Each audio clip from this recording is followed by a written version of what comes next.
we have the representative from Ashland and Framingham, Tom Sannicandro.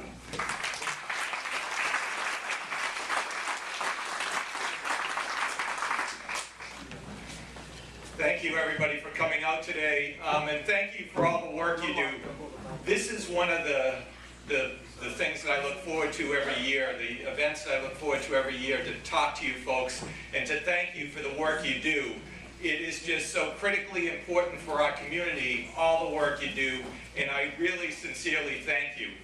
I also, the talk about the delegation, it is absolutely true. We have some real leaders in this panel that lead this issue across the state, and their impact has been tremendous on this issue. One of the things that when I get the podium with a field like this or an audience like this, I like to make us all focus on what it is we're talking about. We're really talking about the civil rights and human rights of people with disabilities in our society.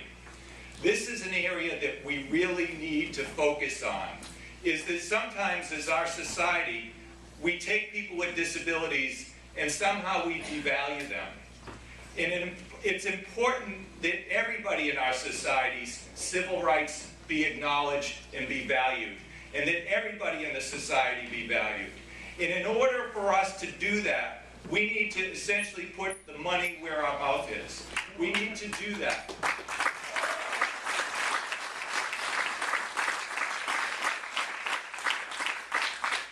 Some people in our society, in order to have full civil rights, in order to have access to our society, need some supports.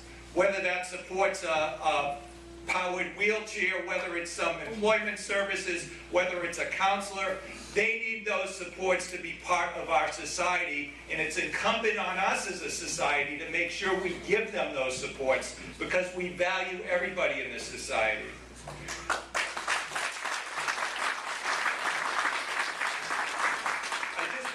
Two things that probably won't be mentioned today, but I think it's important for us to do that. Someone, actually Bill Taylor, had started to talk about sort of the rise of the salary reserve and how we got where we were.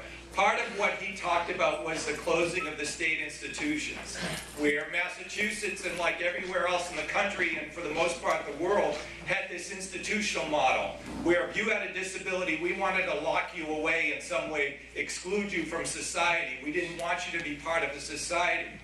We started to close those institutions in the 70s, as many of you know, but we still struggle with that issue here in Massachusetts, and we struggle very hardly with this issue. One of the issues we have is we still have the Fernald State School is still open. It still has 14 residents in the program at the Fernald State School.